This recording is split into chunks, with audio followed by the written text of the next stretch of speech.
오늘은 로마서 1장 17절과 로마서 4장 20절에 있는 말씀을 가지고 믿음으로 나아가는 발걸음이라는 제목으로 여러분과 말씀을 나누기 원합니다. 먼저 로마서에 있는 말씀을 봉독해 올리겠습니다. 1장 17절 복음에는 하나님의 의가 나타나서 믿음으로 믿음에 이르게 하나니 기록된 바 오직 의인은 믿음으로 말미암아 살리라 함과 같으니라. 로마서 4장 20절 믿음이 없어 하나님의 약속을 의심하지 않고 믿음으로 견고하여져서 하나님께 영광을 돌리며, 이 두 말씀을 가지고 함께 말씀을 나누겠습니다. 먼저 기도하겠습니다. 하나님, 말세지 말에 예수님께서 하셨던 말씀처럼 이 세대에 이만한 믿음을 보지 못했느라고 하신 그 말씀에 따라 참으로 지금은 믿음이 연약한 우리들의 모습을 볼 수밖에 없습니다. 오늘 이 시간 말씀을 통해서 믿음으로 나아가는 발걸음이라는 제목으로 우리가 어떻게 살아갈 때에 하나님과 함께 믿음 안에서 사는 것인지를 생각하는 시간 될 수 있도록 함께하여 주시옵소서. 모든 것 감사드리며 예수님의 이름으로 간절히 기도하옵나이다. 아멘. 사람은 누구나 하나님의 계획과 섭리 안에서 각 개인에게 정해진 부모님에 의해 세상에 보내어집니다. 그리고 모든 사람의 마지막은 죽음으로 그 삶이 끝이 납니다. 다만 사람마다 다른 것이 있다면 오는 순서는 있어도 삶이 끝나는 순서는 누구도 알 수 없고, 그 삶을 어떻게 살았느냐에 따라서 남겨진 유가족과 후대에 기억되는 모습이 모두 다르게 평가를 받는다는 사실입니다. 어떻게 보면 사람은 누구나 삶이 시작되는 순간부터 죽음을 향해서 한 걸음 한 걸음 시간의 여행을 하는 나그네와 같은 존재임을 우리는 고백할 수밖에 없습니다. 그리고 이 생의 순간 동안 많은 사람들을 만납니다. 그들로 인해서 기뻐하고 행복해하고 위로도 받지만 때로는 반대로 상처와 아픔과 고통을 경험할 때도 있습니다. 그리고 어쨌든 삶의 시작과 끝은 존재한다는 것을 우리는 누구도 부인할 사람이 없을 것입니다. 지금 현재 여러분은 어떤 시간을 보내고 계십니까? 코로나 바이러스로 인해서 우리는 참으로 어렵고 힘든 시간을 지나가고 있습니다. 바이러스의 확산, 그리고 그로 인해서 사랑하는 가족 중에 전염이 되어 격리되어 있는 가족들도 있습니다. 많은 부모님들의 직장을 잃어서 현재 삶을 유지하기 쉽지 않다고 합니다. 경제적인 어려움으로 인해서 렌트비를 내지 못하는 사람들도 많이 있습니다. 많은 비즈니스가 재정적인 어려움으로 인해서 문을 닫는 곳을 우리는 많이 봅니다. 어떻게 보면 바이러스에 대한 두려움과 공포 가운데서 우리는 경제적인 어려움을 함께 직면하고 있기에 그에 따른 여러 가지 많은 어려운 시간들을 지나고 있는 현실에 놓여 있습니다. 이런 상황 가운데서 크리스찬으로서, 그리고 하나님의 백성인 교회로서 세상을 살아간다는 것은 일상적인 삶을 유지할 때도 힘든 상황인데, 지금은 교회 예배 금지로 인해 많은 교회가 예배를 쉬고 있고 사람들과의 만남을 하지 않는 트렌드인 원 컨택트 시대로 변화를 하는 새로운 양상의 시대를 맞이하고 있습니다. 많은 전문가들과 사람들이 예전에 우리가 늘 아무렇지 않게 해왔던 일상적인 생활로 돌아갈 수 없을 것이라는 전망을 내놓고 있습니다. 그로 인해서 우리는 새로운 시대를 준비해야 한다고 하는데 누구도 명확하게 어떤 준비를 어떻게 해야 하는지를 아는 사람은 아무도 없다는 사실입니다. 이러한 급격히 변해가는 세상의 패러다임 속에서 우리는 과연 어떻게 살아야 할까요? 물론 지금까지 살아왔던 예전의 모습으로 돌아가는 것은 거의 불가능할 것 같습니다. 많은 변화를 수용해야만 앞으로 다가오는 시대를 잘 준비할 수 있을 것입니다. 그러나 그것만이 전부는 아닙니다. 왜냐하면 하나님과 나와의 믿음의 관계는 시대를 초월해서, 그리고 역사를 초월해서 늘 말씀 안에서 하나님께 우리에게 명하신 말씀대로 사는 것만이 하나님과의 관계를 온전히 할 수 있는 것이기 때문입니다.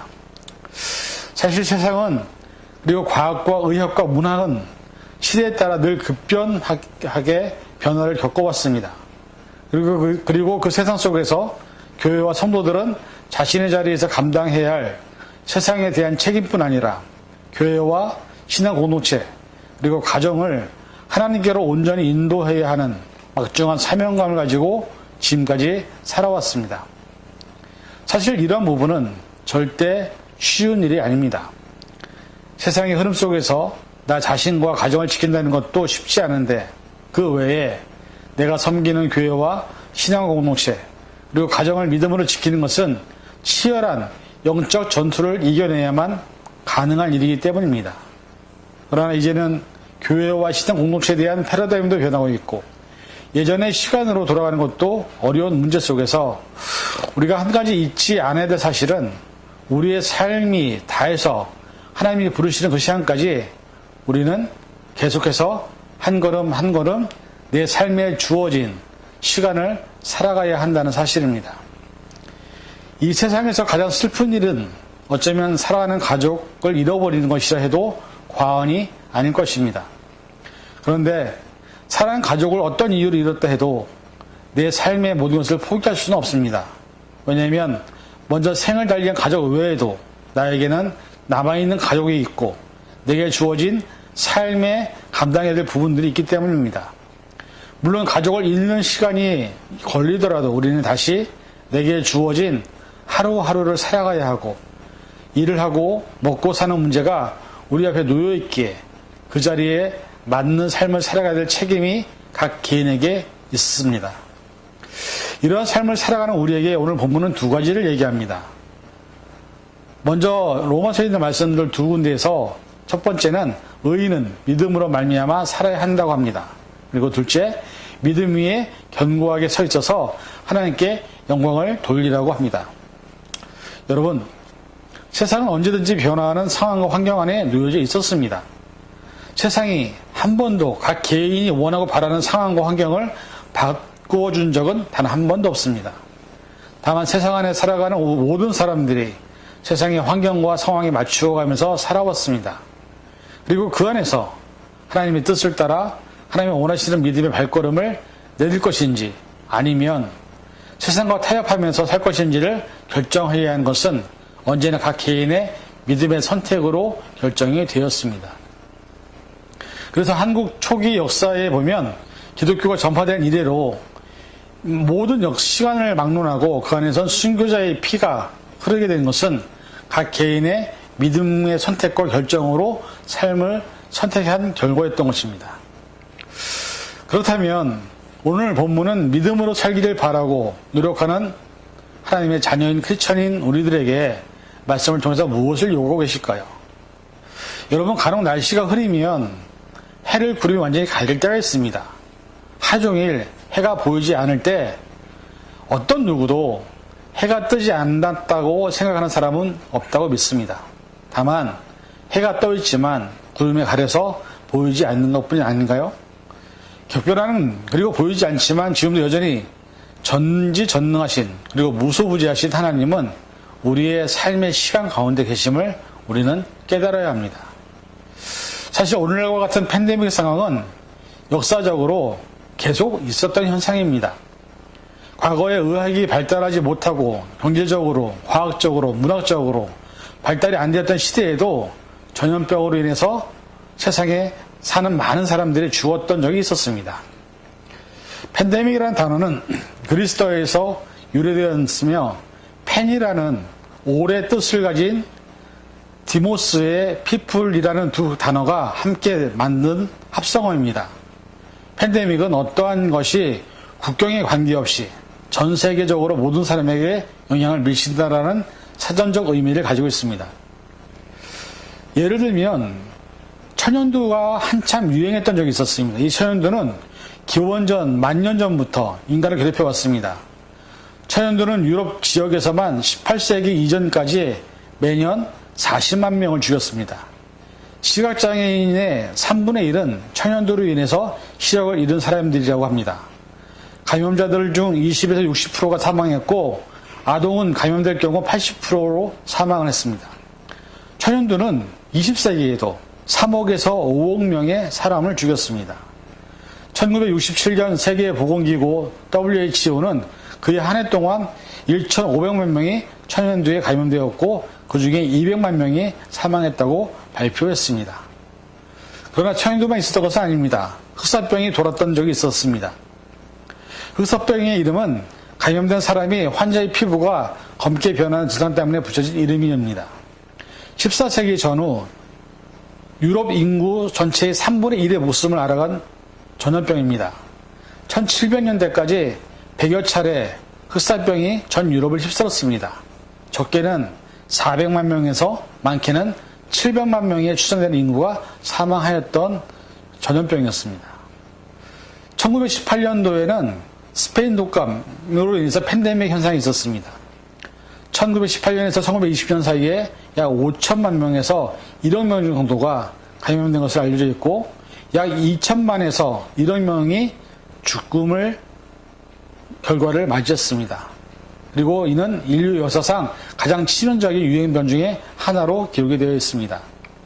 1968년에는 홍콩 독감이 돌았습니다. 1968년에서 1969년 사이에 약 100만 명에서 400만 명의 사망자가 발생했으며 홍콩 독감으로 알려져 있는 것은 1968년 7월 13일 홍콩에서 발병하였으므로 베트남, 싱가포르 등에서 발병한 것으로 보고되어 있습니다. 베트남 전쟁에 참전한 군인에 의해서 1968년 12월에 미국 캘리포니아에도 발병이 보고되었던 병입니다. 그리고 2009년에 인플루엔자 A형 팬데믹이 일어났습니다. 2009년 3월 멕시코 베라크루즈에서 첫 발생이 보고되었고 날씨 영향으로 남반구 쪽으로 먼저 번져나가고 이어서 미국, 캘리포니아, 유럽 등 북반구 지역으로 퍼져나갔습니다. CDC 통계에 따르면 7천만 명에서 1억 4천만 명이 정도가 감염되었고 약 15만 명에서 57만 명의 사망자가 발생하였습니다. 그리고 지금 우리는 2020년도 절대 잊지 못할 코로나19 바이러스의 팬데믹 시대에 살아가고 있습니다. 지금도 많은 사람들이 전염되어 있고 계속해서 사망자가 나오고 있기 때문에 모든 사람들이 두렵고 힘들고 어려운 시간을 보내고 있습니다. 백신이 발견되고 접종이 끝나고 나면 코로나 바이러스가 끝나봐야 얼마나 많은 피해를 입었는지 알 수 있는 통계가 아마 나올 것입니다. 이런 상황 가운데서 여전히 하나님은 우리와 함께 계셨던 것입니다. 그리고 그 시간은 영원한 것이 아니라 언젠가는 끝나는 시간이 있었다는 것을 우리는 역사의 기록을 통해서 봅니다. 우리에게 주어진 하루하루가 얼마나 소중한지 그리고 주어진 시간이 내 것이 아니라 것을 알기 때문에 우리는 최선을 다해서 하나님의 뜻을 순종하고 살아야 하는지 다시 한번 생각을 해보게 되는 시간이 아닌가 생각합니다. 여러분, 믿음으로 한 걸음 한 걸음 걸어간다는 것, 주어진 시간에 최선을 다해 산다는 것, 그 모든 시간 속에 하나님이 우리와 함께 계신다는 사실을 인정하고 살아갈 때 바로 그것이 믿음으로 나아가는 믿음의 발걸음이라고 저는 믿습니다. 성경에 나오는 많은 믿음의 조상들을 보면 그들이 원하고 바라는 것을 받고 축복을 받았기 때문에 하나님을 경험한 것이 아니었습니다. 그들의 삶의 여정 가운데 가장 힘들고 고통스럽고 자신의 힘으로 어떤 것도 할 수 없는 사망의 음침한 골짜기 같은 상황 속에서 믿음의 선조들은 믿음으로 살아왔던 유일한 이유는 그 순간에 하나님이 자신들과 함께 있었다는 사실을 깨달았기 때문입니다. 그리고 그것이 가장 큰 은혜였다는 사실입니다. 하나님은 언젠가 우리에게 가장 좋은 것을 또 선하게 역사하실 것을 우리를 쉴만한 물가로 푸른 초장으로 인도하실 것을 믿는 그 믿음이 그들을 고통과 슬픔과 죽음의 터널에서 믿음을 지키는 역할을 했다는 것을 성경은 우리에게 분명히 증거하고 있습니다. 이 원리는 21세기를 살아가는 우리에게도 동일하게 적용이 되는 원리라고 믿습니다. 우리의 삶이 무너지고 죽을 것 같은 고통과 슬픈 현실 속에서 여전히 우리와 함께 눈물과 고통과 아픔을 함께 하시는 하나님을 우리가 볼 수 있고 느낄 수 있고 경험할 수 있다면 이보다 더 큰 은혜는 없을 것입니다. 오늘 우리에게 주어진 현실은 모두 다르지만 한 가지 잊지 않기를 바랍니다. 여러분을 사랑하는 하나님은 한 번도 우리를 포기하신 적이 없으십니다. 우리가 어떤 환경과 상황이 있을지라도 언제나 변함없이 우리와 함께 계시는 임마누엘 하나님을 우리가 믿을 때 우리는 내게 주어진 삶의 시간 속에서 한 걸음 한 걸음 내릴 수 있을 것입니다. 그리고 그 안에서 하나님이 예비하신 놀라운 계획과 섭리를 보게 될 줄 믿습니다. 우리는 그렇게 믿음으로 한 걸음 한 걸음 내릴 때 내게 주어진 현실에서 최선을 다해 살아갈 때 아마 우리가 하나님의 은혜를 가장 깊이 경험하지 않을까 생각이 됩니다. 이 시간 간절히 바라는 것은 저와 여러분 모두가 비록 힘들고 어려운 시간을 보내고 있지만 포기하지 마시고 잊지 마시고 이 시간에도 또 내가 가장 어려울 때에도 가장 힘들 때에도 죽을 것 같은 고통이 있을 때에도 하나님은 우리와 함께 계심을 잊지 않는 그런 믿음의 발걸음들을 걸어가는 저와 여러분이 되기를 주님의 이름으로 간절히 축원을 드립니다. 기도하겠습니다. 하나님, 많은 사람이 힘들고 어려운 시간을 또 고통에 대해 시간을 보내고 있습니다. 그러나 우리가 잊지 않기를 바랍니다. 우리가 혼자 있는 것이 아니라 하나님이 우리와 함께 계십니다. 하나님이 우리와 함께 그 고통의 발걸음들을, 슬픔과 눈물의 발걸음들을 걸어가고 계십니다. 이 사실을 잊지 않고 믿음으로 나아가서 하나님의 영광을 나타내고 또 믿음의 선한 크리스찬으로서의 삶을 살아갈 수 있는 우리가 될 수 있도록 축복하여 주시옵소서. 모든 것 감사드리며 예수님의 이름으로 간절히 기도하옵나이다. 아멘.